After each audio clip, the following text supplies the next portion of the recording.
안녕하세요. 내 삶에 힘이 되는 그림 이야기를 들려주는 박쌤입니다. 오늘은 지난번 파주 율곡학당에서 진행했던 고 이야기 두 번째 시간을 이어서 진행하도록 하겠습니다.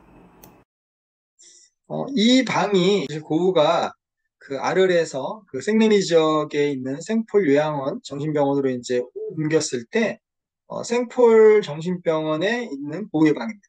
사실 고우는 아르레에 있는 정신병원에 잠시 있다가 나왔죠. 그리고 이제 계속해서 아르레에 머물고 싶었지만 그 아르레에 있는 아르 지역 사람들이 이제 고우가 아르레에 머물 수 없도록 경찰서에 계속해서 이제 탄원을 하고 이제 고우를 갖다 조금 이렇게 심하게 얘기하면 범죄자로 이렇게 막 몰아세워서 고우는 더 이상 아르레에 머물 수가 없었다고 합니다. 그 상황에서 이제 고우가 생레미 지역에 있는 생폴 요양원 정신병원으로 와서 이렇게 이제 자신의 방에서 결국 이제 오늘 제가 계속 얘기하는 별이 빛나는 밤이라는 그림을 새벽에 동이 틀 때 이제 하늘을 보고 그림을 그리게 되는데 정말 중요한 사실이 이제 하나가 있어요. 뭐냐면 이 사진은 뭐냐면 아까 그 고우가 있던 생펄 정신병원의 고우의 방 창문으로 밖을 내다봤을 때 이게 풍경입니다. 그죠?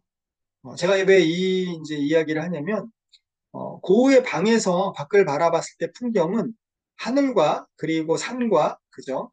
그리고 뭐 이런 것들이 보이지 사실 마을은 전혀 보이지 않는다라는 거예요. 그죠? 근데 우리가 보았듯이 별이 빛나는 밤이라는 그림은 3분의 2가 하늘로 되어 있고 또 3분의 이제 1은 그 마을이 그려져 있잖아요. 그죠? 이렇게 보시면은 하늘과 마을이 뭔가 이렇게 단절되어 있는 듯한 그런 느낌을 이제 주는 거죠. 그러면 그 고우가 있던 그 자신의 방에서 밖을 봤을 때 보이지 않던 그런 마을 풍경. 과연 그 마을 풍경은 고우가 이제 어떻게 그렸느냐가 저희들이 한번 생각해 볼 문제라는 거죠. 사실 객관적인 어떤 사고를 보고 그린 것이 아니라 고우는 이제 보이지 않는 부분을 주관적으로 상상해서 기억해서 이제 그린 건데 결국 이제 이 마을은 프랑스 생레미 지역에 있는 마을이 아니라 고우가 어린 시절을 보냈던 아마 그 네덜란드 자신의 고향 마을을 상상해서 이렇게 생각해서 이제 그림을 그리게 된 거죠. 그죠? 그리고 이 그림을 자세히 보면 하늘에 대한 부분은 11개의 별과 또 1개 초승달이 있고 또 뭔가 고우의 복잡한 심경을 이렇게 구름이 회오리치듯 그려져 있는데 이 마을 쪽에 이제 보면 불이 이렇게 몇 개 노랗게 이제 불이 켜져 있는 것도 보이고요. 그리고 여기 옆에 보면 요 마을에 교회가 있고 교회 종탑이 탑이 이렇게 쭉 그려져 있는데 이 탑이 사실 그 약간 마을과 하늘과 약간 단절감이 느껴진다고 제가 말씀드렸는데 이 교회 종탑은 그 하늘 위로 이렇게 뻗어 올라가지 못합니다. 그러니까 이게 무슨 그 의미를 갖고 있냐면 고우의 아버지는 그 목사님이셨고 고우도 사실은 그 이 목사의 길을 걸으려고 신학교 시험도 보고 또 실제로 그 벨기에에 있는 그 탄광촌에서 전도사 생활도 이렇게 했습니다. 하지만 뭐 고우가 머리가 나빴는지 또는 고우에게 운이 닿지 않았는지 그 고우는 목사가 되지 못하고 28살에 그 동생의 조언에 따라서 이제 화가의 길로 접어들잖아요. 근데 여기서의 그 교회 종탑이 하늘로 이렇게 치솟아 올라가지 못한 이유는 어찌 보면 고우가 이루지 못한 자신의 꿈을 이렇게 이제 교회 종탑이 그러니까 하늘로 올라가지 못한 형태로 이제 그림을 이제 그린 것 같고요. 그리고 대신 옆에 이 사이프러스 나무가 굉장히 높게 이렇게 이제 그 하늘 끝까지 뻗어 올라가 있는데 이 사이프러스 나무는 고우의 어떤 그 예술적인 열정, 그러니까 고우가 그 한때는 그 해바라기라는 그 꽃에 천착이 돼서 해바라기를 많이 그렸잖아요. 근데 이제 고우가 말년에 고우의 이제 그림 말년에 이 사이프러스 나무에 천착돼가지고 이 사이프러스 나무를 많이 이제 그리게 됩니다. 그러니까 이 사이프러스 나무가 약간 조금 그 어떤 의미가 있냐면 그 그리스 로마 시대 때는 아마 그 십자가를 만들던 그런 그 나무래요. 그래서 이게 이제 그 이승과 저승을 뭔가 이렇게 연결해 주는 어떤 그런 연결고리 역할을 하는 그런 나무라고도 이렇게 뭐 해서 이제 본 적이 있는데 어쨌든 이 사이프러스 나무가 고우의 어떤 그 열정, 예술적인 어떤 열정을 이제 보여주고 있는, 상징하고 있는 것 같고요. 1888년도부터 그려졌던, 그러니까 이제 고갱이 오기 전에 그렸던 그림인데요. 고갱이 오실 것을 생각해서 의자를 나란히 두 개를 그리고, 그죠? 그리고 여기 보면 이제 밖으로 나가는 문이 우측에 있고, 이쪽 문은 이제 그 고갱의 방으로 연결된 아마 문 같아요. 그죠? 그래서 근데 실제 이제 그 고우의 방이라는 이 그림이 사실 이것만 있는 게 아니라 몇 점이 그려지는데 그 색상이 다 달라요. 색상이. 그게 무슨 얘기냐면 실제 고우의 방을 고우가 객관적인 사실로 그러니까 보고 그냥 시각적으로 그린 그림이 아니라 그때그때 고우의 신경에 따라서 색상이나 이런 것들을 자유롭게 이제 쓴다는 거죠. 그래서 이 고우의 방이 이렇게 세 가지 버전을 제가 잠깐 보여드렸고요. 그리고 네, 고우가 약 한 뭐 10년, 28에 이제 그 그림을 시작해서 37살에 죽으니까 한 10년 가까이 이제 그림을 그렸지만 사실 고우가 이제 뭔가 자신만의 화풍으로 자기의 그림을 그린 건 사실 몇 년 안 됩니다. 그러니까 초기 한 5년 정도는 전부 이제 고우가 습작하고 연습하는 기간이었다고 보고요. 그리고 프랑스로 이제 1885년도인가 이제 프랑스로 이제 오게 되잖아요. 그리고 이제 프랑스에서 이제 그 인상주의 화가들을 만나서 많은 영향을 이제 받게 되잖아요. 그리고 1886년도부터 이제 본격적으로 프랑스에서 이제 그림을 그리게 되는데 1888년과 89년도에 고흐의 대부분의 역작들은 글작들은 그때 이제 이렇게 그려집니다.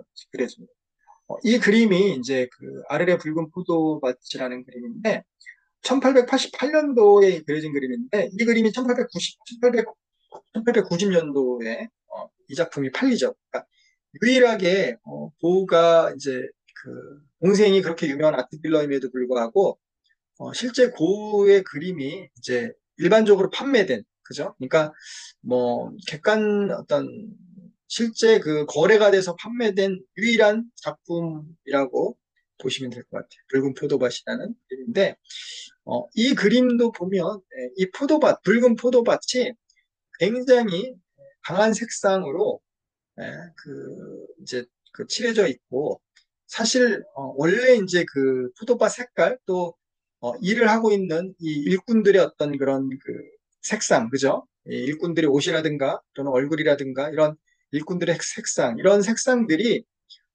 객관적인 사실을 이미 뛰어넘어서 주관적인 어떤 심상에 의한 그림들을 보는 이때부터 충분히 그리고 있었던 거죠. 그러니까 이미 고흐는 후기 인상주의를 넘어서 그 표현주의 쪽으로 가고 있었습니다. 고흐의 이제 마지막 작품이죠. 이 작품이 1890년도에 고흐가 죽기 전에 그린 마지막 작품, 나무뿌리라고 하는 작품인데, 뭐, 이런 그림도 사실 이 나무뿌리를 이렇게 이제 힘차게 이제 그려놨는데, 어떻게 보면 뿌리라는 거는 생명의 근원이고, 뿌리가 물을 잘 흡수하고, 뿌리가 이렇게 생생하고 아주 활기차게 이제 그 활동을 해야지 이 생명이 이제 강하게 살아나는데, 죽으려고 마음먹은 고흐의 이런 그 나무뿌리라는 그림이 이렇게 활기차고 생명력이 넘치는 것 자체를 봤을 때 저는 조금 사실 고흐가 자살이 아니라고 하는 뭐 그런 설도 있다라고는 하는데 어쨌든 뭐 이런 그림을 봤을 때 저도 조금은 설득력이 이제 있지 않나. 그러니까 고흐가 진짜로 죽었을까, 자살을 했을까, 뭐 이런 의구심이 들기도 합니다, 사실. 그죠? 그러니까 여러분들 잘 생각해 보시면 충분히 그럴 수 있잖아요, 그죠? 굳이 죽으려고 하는 사람이 뭔가 생명의 근원 같은 이런 나무뿌리를 이렇게 힘차게 그렸다라는 것이 조금 이해가 되지 않는 그런 부분이기도 합니다. 그죠? 고우가 어쨌든 그 마지막 나무뿌리라는 그림을 그리고 이제 밀밭으로 가서 스스로 목숨을 끊었습니다.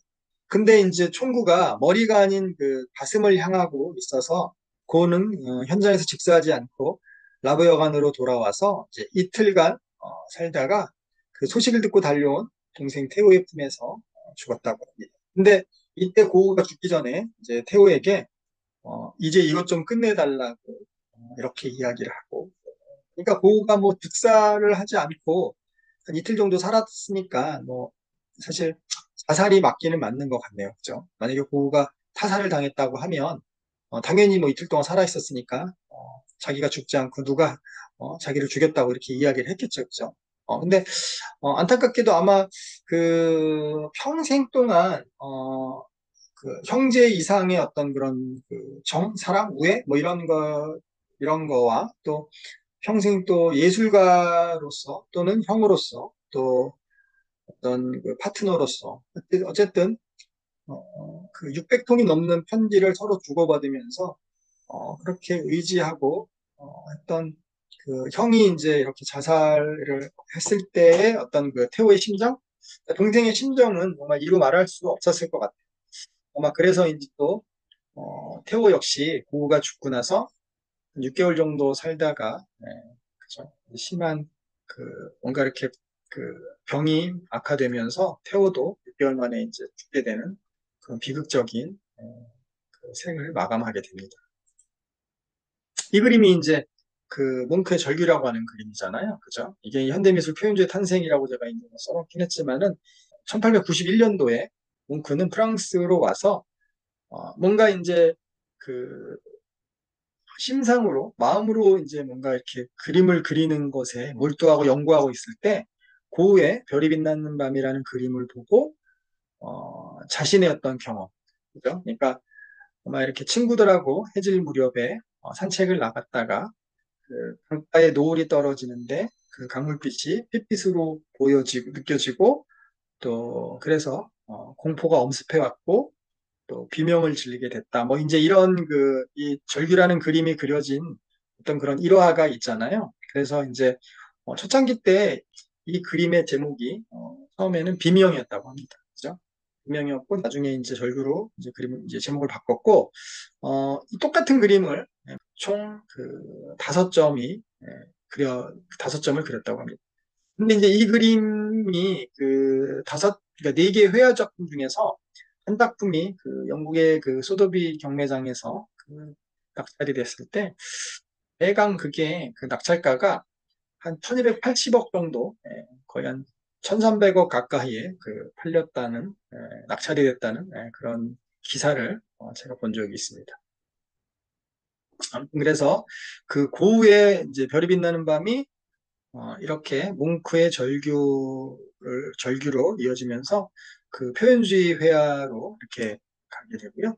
이제 뭐 결국 이제 뭉크의 그 영향으로 인해서 그 이제 현대미술 작가죠. 그 아일랜드 출신 영국 화가인데 그 프랜시스 베이컨이라고 하는 그 화가가 그린 그 삼면화 그림입니다. 그죠?